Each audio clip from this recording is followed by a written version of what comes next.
Healthcare is gunned down in broad daylight. The police are still investigating it. The gunman is on the run. But I want to talk about the reaction that we're seeing online and the support for this shooter.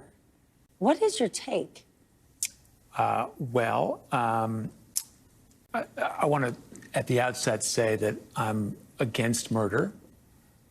Old-fashioned maybe in that way, but I think that, it's not a good thing. But in the reaction, well, I don't like the likes and the laughs and all that. And we should say they come from people's rage against the health insurance. I hear the signal that's in that there is a huge amount of just rage and anger with the health insurance industry in this country. And the fact that this is now acceptable, more or less, apparently to so many people is... What's acceptable? To make jokes at the expense of the CEO who just got murdered. That's like those things. I opened my TikTok yesterday and it was all over the place. And you know how that algorithm works. It's like it's all over the place because it's not just me. It's a lot of people are watching that stuff and liking it and passing it on. That's the culture talking, and the culture is saying we are really unhappy with how insurance in this country is working. I think some of the jokes were jokes.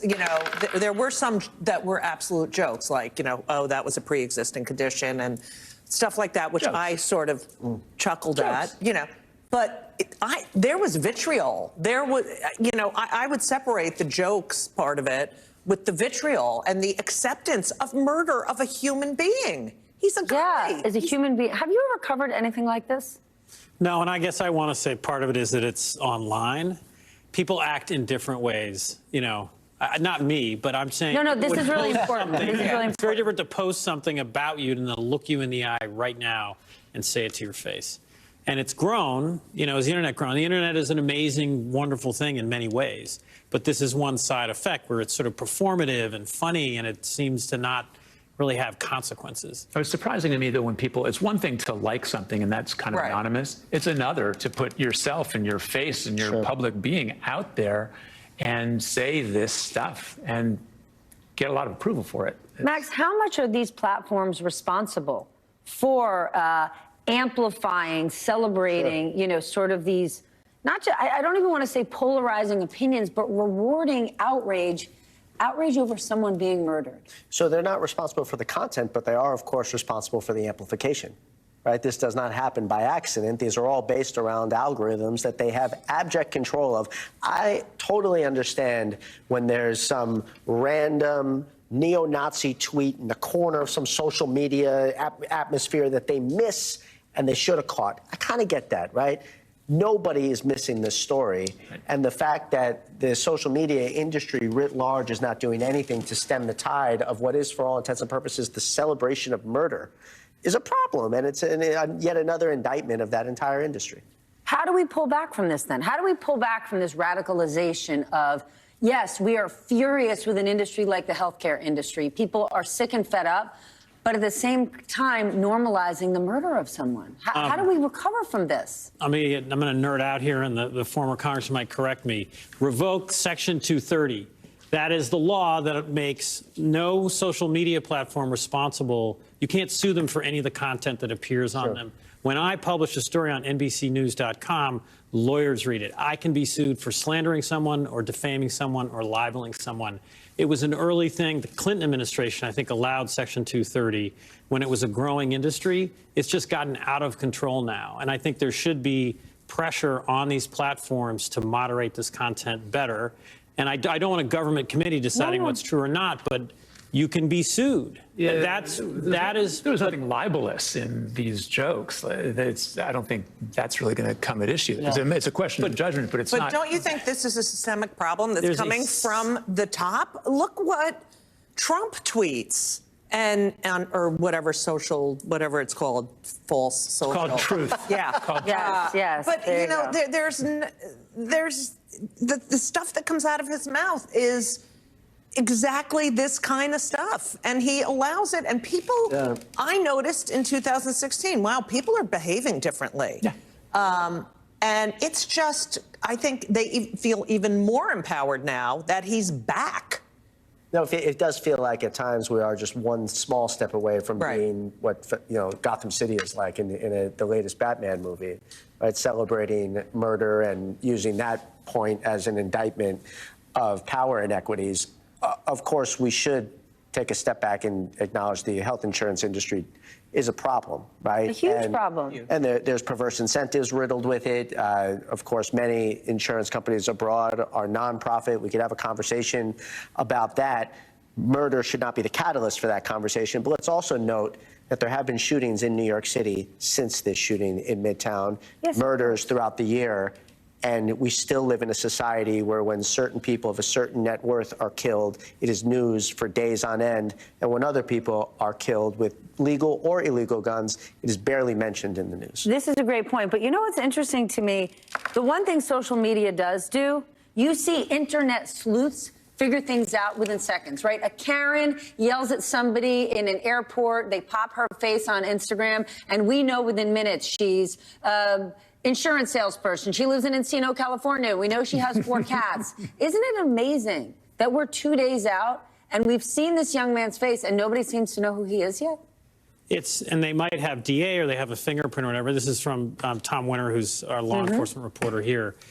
He is saying the government, the law enforcement agencies don't have most Americans' DNA or their fingerprints because they haven't interacted with, that it's not as it appears sort of on TV shows. Maybe. But now that the internet has all seen this guy's face, right? He doesn't look older than 25, so he was in high school in the last 10 years.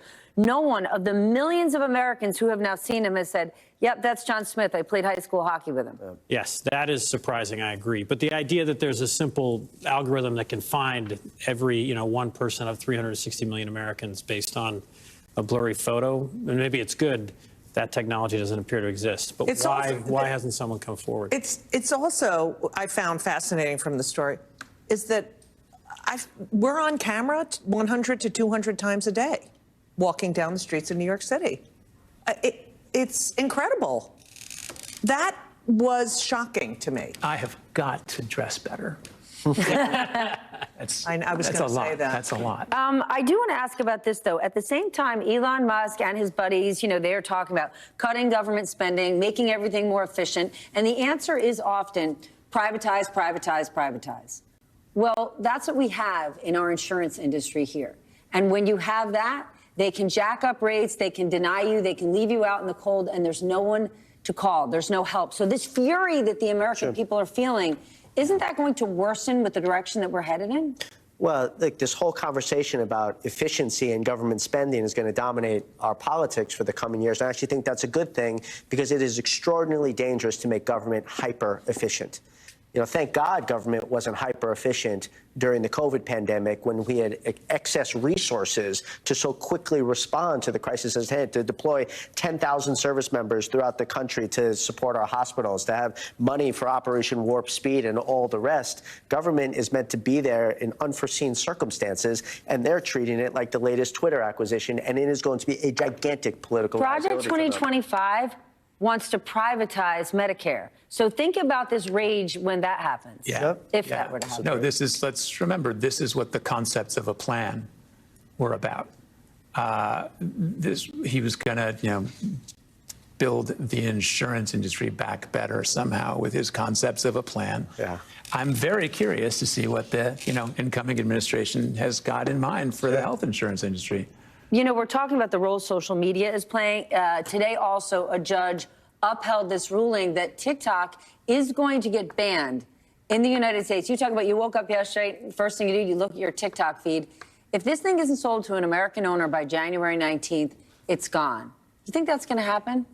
I don't. Well, January 19th, we have a certain deadline. It'll be back on the 20th or 21st, and the Trump's come out clearly saying he doesn't want this to happen. My daughter doesn't want this to happen, my 14-year-old, so I do think there'll be pushback. But what happens if it does get bought by American hands and it's the likes of Elon Musk? Because what we've seen happen to Twitter in the last 2 years, it has become the amplification channel, right?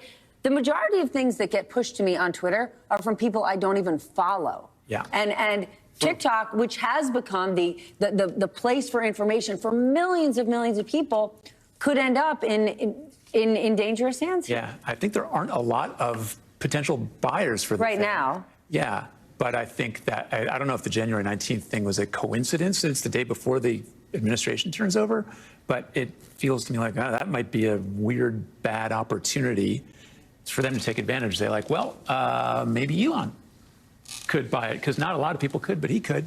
Well, as crypto Solve the is problem. through the roof, it could end up being someone in that crypto universe, and we know that whole crypto squad is doing better by the day. All right, nobody is going anywhere. When we return, Donald Trump isn't president yet, but that is not stopping him from acting like he's already in office. And later, the billionaires who donated big time to his campaign now picked for the biggest of big posts in his administration. The Nightcap continues right after the break.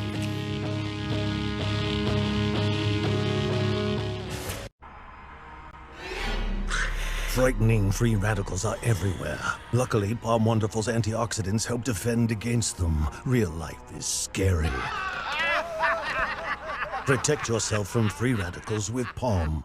If you have heart disease and struggle with LDL-C, even with statins and diet, listen to your heart. Talk to your doctor about Repatha. Repatha plus a statin lowers LDL-C by 63%. Do not take Repatha if you're allergic to it. Serious allergic reactions can occur. Get medical help right away if you have trouble breathing or swallowing, swelling of the face, lips, tongue, throat, or arms. Common side effects include runny nose, sore throat, common cold symptoms, flu or flu-like symptoms, back pain, high blood sugar, and redness, pain, or bruising at the injection site. Ask about Repatha.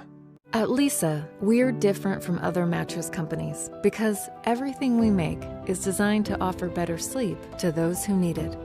Our mattresses are expertly designed in America for exceptional comfort and support.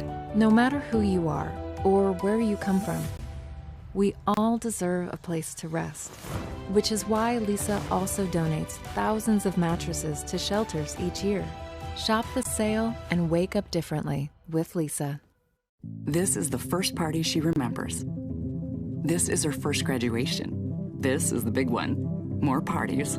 This is her first apartment. Her first real art. Her first real dinner party. This is where she fell in love. Here. And also here. This is their first dog. Their third winter. Their fifth summer. Their first holiday card. Their first home. Who knew life would take them so many places? Being good at video games was part of the social currency of the moment. The first time I saw the Rodney King video, it felt surreal. Generation X, born between 1965 and 1980. I could be dead in a ditch somewhere and my parents wouldn't know. That's so Gen X. From priceless moments that we are curating and creating, we moved to the next level where it was all about curating priceless movements. If we were to look at launching a Priceless Planet Coalition, nobody will say this seems to be completely disjointed and unconnected from the previous one. Or when we were actually having partnerships with Stand Up to Cancer Foundation to help Stand Up to Cancer Foundation discover drugs, do research and discover drugs for cure of cancer.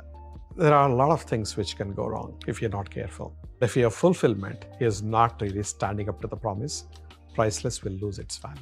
It has entered into the vernacular of various countries and cultures globally, and it's been resonating extremely well. So that now is really building our brand. It is driving business differentiation and therefore moving the business forward. The government thought that showing the world separation